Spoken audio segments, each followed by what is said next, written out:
4 নম্বর হচ্ছে ইদগাম। ইদগামের হরফ হচ্ছে 6টি। হরফ 6টি। ইয়া, র, মিম, লাম, ওয়াও, নুন। ইয়া, র, মিম, লাম, ওয়াও, নুন। এই নুনে সাকিন বা তানবিনের পরে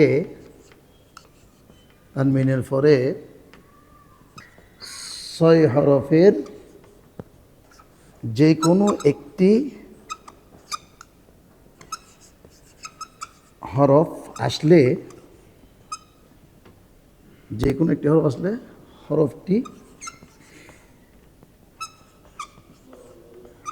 হরফটিকে মিলাইয়া পড়িতে হবে।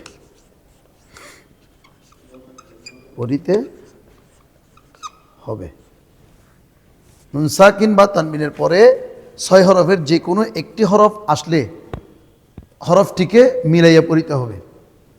এটা হচ্ছে ইদগাম। অর্থাৎ যেমন নাকি মাইয়াফআলু, নুন সাকিনের পরে ইয়া আসছে, এই ইয়া আসছে, তখন এখানে গুণ্য করতে হবে, মিলাইতেও হবে। আমি প্রথমে আলোচনা করছি, এখানে 2টা ভাগ আছে। প্রথমে সরাসরি বলে ফেলছি, অর্থাৎ হরফ আসলে হরফটিকে মিলাইয়া পড়িতে হবে। এটা স্বাভাবিক কথা। অর্থাৎ ইদগামত তো মিলানো মানে হরফগুলা মিলাই পড়তে হবে। কিন্তু এখানে আবার ইদগাম 2 প্রকার। ইদগাম 2 প্রকার। একদম 2 প্রকার। বা গুন্না অর্থাৎ গুন্নার সাথে মিলানো।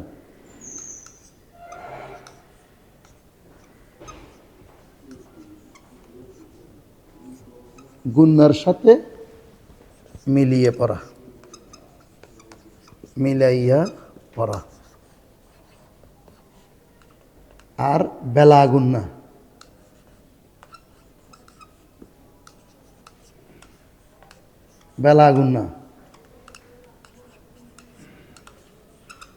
গুন্না সারা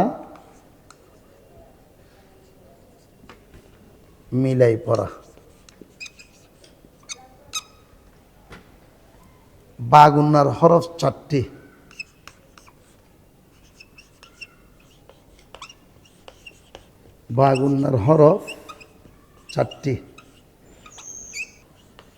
বেলা গুন্নার হরফ 2টি। বা গুন্নার হরফ 4টি। ইয়া মিম ওয়াও নুন, এই 4টি। বেলা গুন্নার 2টি। র লাম।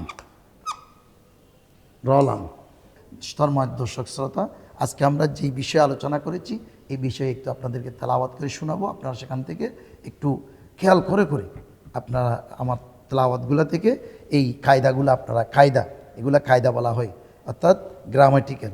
আপনারা এখান থেকে একটু খেয়াল করবেন। আমি তেলাওয়াত করছি। আউযু বিল্লাহি মিনাশ শাইতানির রাজীম। بسم الله الرحمن الرحيم. سورة الفيل مكية. بسم الله الرحمن الرحيم. ألم تر كيف فعل ربك بأصحاب الفيل. ألم يجعل كيدهم في تضليل. وأرسل عليهم طيرا أبابيل ترميهم بحجارة من سجيل فجعلهم كعصف مأكول. صدق الله العظيم وصدق رسوله النبي الحبيب الكريم. দর্শক শ্রোতা, আপনাদেরকে আজাদির সহি কোরআন শিক্ষার পক্ষ থেকে মোবারকবাদ, স্বাগতম।